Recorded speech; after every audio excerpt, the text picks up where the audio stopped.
Welcome to our deep dive, and today we'll be exploring something pretty fascinating, the world of Islamic economics and finance, and Yeah, how ethics play a central role. So if you're looking for a different way to think about money, a way that really prioritizes values, you're in the right place. you got it. Get ready for some eye-opening concepts, like the idea of a muhtasib. Oh, yeah.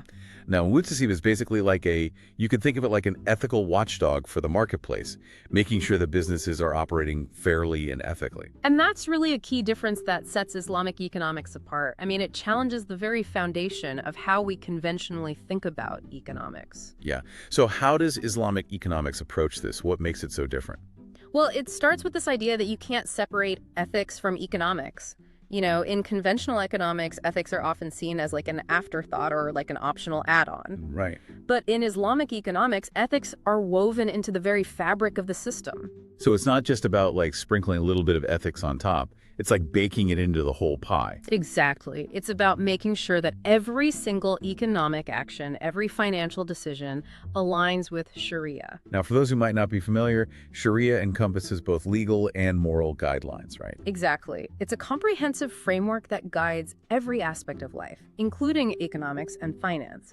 So it's not just about what's legally permissible, but also what's ethically sound. So it's a much more holistic approach, taking into account not just profits, but also values and principles. Absolutely. And, it's interesting because these ethical norms, they aren't just like some arbitrary set of rules. They're rooted in the Quran and Sunnah. Yeah, those are the core texts of Islam. Exactly, which are considered divine revelations. And this gives Islamic ethics a sense of permanence and authority that really shapes the whole economic philosophy. So it's about aligning your actions with a higher moral authority, not just what's considered best practice within the market, but what's deemed right according to these sacred texts. Exactly. And that's what leads to the key ethical principles that make Islamic economics stand out. All right, so let's dive into those principles. What are some of the key ideas that really make Islamic economics unique? Well, one of the cornerstones of the system is justice, or adl, as it's known in Arabic. Okay, justice, adl. Right.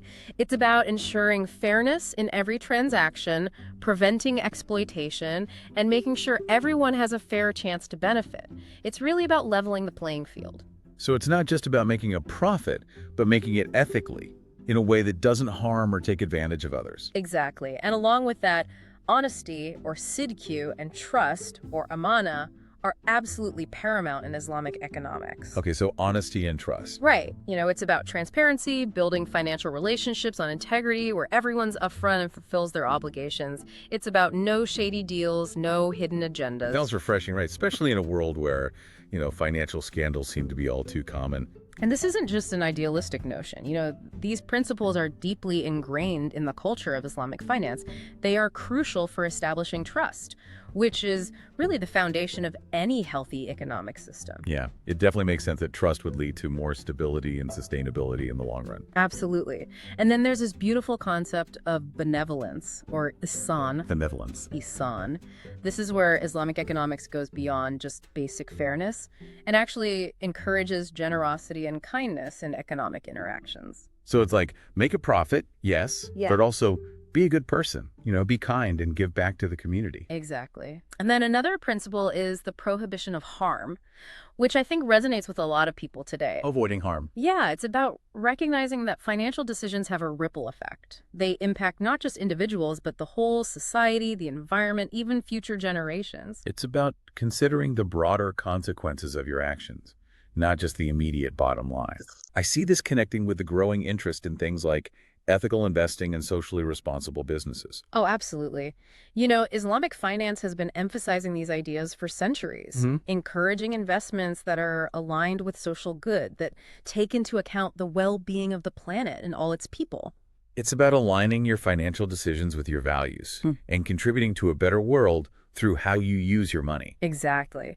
And one of the key ways this is done is through asset-based finance. Okay, what's that? Instead of engaging in those really risky financial practices that rely on speculation and, maybe even deception, Right. Well, Islamic finance focuses on transactions that are grounded in tangible assets, things that have real value, real economic activity. so it's about dealing with real things, not just numbers on a screen. Precisely. Like, for example, you have murabaha, which is like a cost-plus financing method, or ijara, which is a leasing agreement. Hmm. Both of these emphasize transparent transactions with clear ownership of assets. So in both cases, you're dealing with real, tangible assets, and everything is transparent and above board. What are some other mechanisms that help ensure this ethical approach? Well, there's the concept of contractual balance where both parties share risks and rewards fairly. And then there's the muhtasib we talked about earlier. Oh, right, the ethical watchdog. Tell me more about how that works. Well, think of them as someone who makes sure the market is operating ethically, upholding the principles of Islamic economics. Wow, it's like having a built-in conscience for the whole system.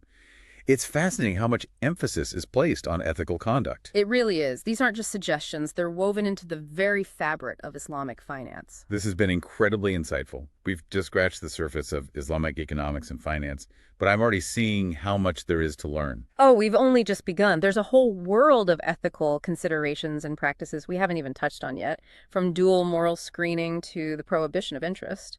But we'll dive into those next time. So, we were talking about the muhtasib. Right, the ethical watchdog. Yeah, exactly. So how does that really work in practice? I mean, are they like walking around, inspecting every single business deal? Yeah, I'm picturing someone with a clipboard, like going through contracts with a fine-tooth comb. It's not quite like that, though. Historically, the muhtasib was like, an official position, someone appointed by the government to oversee marketplaces and make sure everyone's playing by the rules. Okay, so a kind of official regulator. Right. But these days, it's more about the spirit of the muhtasib, It's Right. become embedded in regulatory bodies and just like the general ethical considerations that businesses themselves take into account. So it's less about one person with a specific title and more about a kind of collective awareness of ethical conduct. Exactly. The spirit of the muhtasib lives on, even if the literal position might not be there in every case. That makes sense, like a built-in conscience for the whole system. And this commitment to ethical conduct, we see it in the principle of contractual balance, right? Oh, absolutely. Ensuring that agreements are fair, that nobody's being exploited or taken advantage of. Yeah, we talked about fairness in the general principles, but how does that translate into actual contract terms, the nitty-gritty? Okay, so one important concept is the prohibition of gharar. Garar. Gharar, which basically means excessive uncertainty or ambiguity in a contract. Okay, so like a contract where the terms are super vague and you're not even sure what you're agreeing to. Exactly. And that's a recipe for unfairness. Someone could easily take advantage of you if the terms are unclear. Oh yeah, I've definitely signed contracts where I was like, what am I even agreeing to here? Yeah. So much fine print. Right. So by eliminating gharar, Islamic finance makes sure that contracts are transparent, straightforward, and everyone knows exactly what they're getting into. It's about creating a level playing field from the get-go, where everything is clear and fair for all parties. Exactly. And this principle of balance, it's not just about contracts, it extends to other areas of finance as well. Oh, like what? Like the prohibition of riba, which is interest, probably the most well-known aspect of Islamic finance. Yeah, I think that's what a lot of people first think of when they hear Islamic finance. Right, but it's important to understand why interest is prohibited. It's not just like a random rule, it's deeply connected to this idea of ensuring fairness and shared risk. Right, so it's not just about avoiding a specific financial tool, but about upholding certain ethical principles. Precisely. And this leads to some really innovative financial mechanisms. So if you can't charge interest, how do you generate returns in Islamic finance? Well, they use alternative mechanisms that link returns to the actual performance of a venture. Okay, so instead of lending money with a fixed interest rate, you're more like a partner, sharing both the profits and the risks. Exactly. One example is musharaka, which is like a partnership Musharaka. where profits and losses are shared based on a pre-agreed ratio. So it's much more collaborative. Yeah. Everyone has a stake in the success of the venture. Exactly. It encourages people to work together, and it aligns incentives in a way that promotes a more equitable distribution of wealth. That makes sense. It's not just about one party benefiting at the expense of another. Right. And then you have mudaraba, which is a profit-sharing investment, Udieba. where one party provides the capital and the other party manages the venture. So the investor shares in the profits, but also bears the risk of loss. Exactly. And it's not just about passive investing, just sitting back and collecting interest. It requires more active involvement, more collaboration. It's really interesting how these mechanisms are designed to embody those ethical principles we talked about. Right. It's not just about the financial tools themselves, but the whole approach to financing. And that's where dual moral screening comes Yes. in, right? You mentioned that earlier. Oh, yeah, that's a key concept. So basically, both the object of the contract, like what's being financed, Right. and the methodology of contracting, like how it's being done, are carefully scrutinized to make sure everything is ethically sound. So it's like a double check system, Right. making sure everything is aligned with those ethical principles. Exactly. Like, for example, financing the production of alcohol would be prohibited because it's considered haram. Haram meaning forbidden. Right, forbidden in Islam. But it goes beyond that. Even if you're financing something permissible, like, a bakery, you can't use unethical methods to get ahead. So like no deceptive advertising or exploiting workers, even if the end product itself is okay. Exactly. It's about making sure the entire process is ethical from start to finish. It's really impressive how much thought and care goes into ensuring ethical conduct throughout the entire Islamic financial system. And it's not just about rules and regulations, Right. individual values play a huge role as well. It's like having laws in place, but people still needing to choose to follow them and act ethically. Exactly. And it's about recognizing that wealth isn't just for personal gain, it comes with responsibilities towards the community and the world around us. So it's a holistic approach where the system and individual values work together to create a more just and ethical financial landscape. Exactly. And, this brings us to a crucial point. Islamic economics, it offers a critique of conventional economic models. You mentioned that earlier, and I'm curious to hear more. What are some of the key criticisms? Well, Islamic economics argues that by neglecting ethical values, conventional economics has actually contributed to a lot of the problems we see in the world today, like financial crises and social inequality. So it's like a call for a more conscious and responsible approach to economics. Exactly. Like, for example, the 2008 financial crisis. So the 2008 financial crisis is a prime example. All that excessive risk-taking and lack of transparency in the mortgage market. Well, Islamic finance would argue that a lot of that stemmed from, prioritizing profit above everything else. And that ultimately led to a global meltdown. So it's like unchecked greed and disregard for ethical boundaries. They can have devastating consequences, not just for individuals, but for the whole system. Exactly. And another critique is the growing income inequality that, we see all around the world.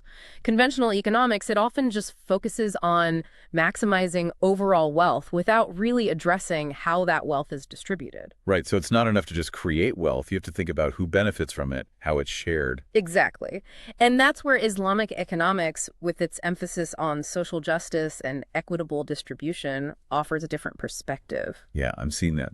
So what are some ways that Islamic economics tries to address this issue of inequality? Well, you have principles like zakat, which is a mandatory charitable giving, where a portion of your wealth is redistributed to those in need. Oh, like a built-in system of wealth sharing. Exactly. And there's also a strong emphasis on fair wages and ethical business practices, making sure that everyone is treated justly and has a chance to thrive. It's like baking social responsibility into the economic system itself, Yeah. rather than just hoping that people will be charitable or relying on government intervention. Precisely. In Islamic economics, wealth is seen as a blessing from God, something that's entrusted to individuals, but with the responsibility to use it wisely and ethically. That's a powerful concept. Wealth not as something to just hoard and accumulate, but as a tool for social good. And this integration of ethics into every level of the system, that's what really sets Islamic economics apart. It's not just about good intentions, it's about having a comprehensive framework that aligns financial decisions with ethical values. Yeah, we've talked about principles, mechanisms, even an ethical watchdog. It's a whole system, right? Yeah. But at the end of the day, doesn't it all come down to individuals making those ethical choices? Oh, absolutely. The system can provide the guidelines and safeguards, but ultimately individual commitment to ethical conduct is what makes it work. Like think about traffic laws. You can have all the rules in place, but people still need to choose to follow them. Exactly. You need those individual drivers to make responsible decisions. And in Islamic economics, you have that additional layer of, spiritual accountability, the belief that our actions in this life have consequences in the afterlife. Right, that adds another dimension to it, a reminder that ethical conduct isn't just about earthly rewards, but about aligning yourself with a higher purpose. Creates a really interesting dynamic, this deep connection between faith and finance. Yeah, and that's where ethical considerations become more than just an afterthought. They're an integral part of the decision-making process. This deep dive has been incredible, really eye-opening. I'm walking away with a whole new understanding of Islamic economics and finance. It's been great exploring this with you. I'm seeing that it's not just about different rules or mechanisms, it's a different way of thinking about money, about wealth, about our responsibility to each other and to the world. And, even if you don't subscribe to Islamic beliefs, the principles and the ideas behind Islamic economics, they offer valuable lessons for anyone who's looking for a more ethical approach to finance. Absolutely. It makes you wonder, what would the world look like if we incorporated some of these principles into our current systems?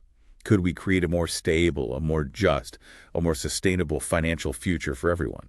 It's a question worth pondering. It definitely is. Thanks for joining us on this deep dive, and we hope it's given you some food for thought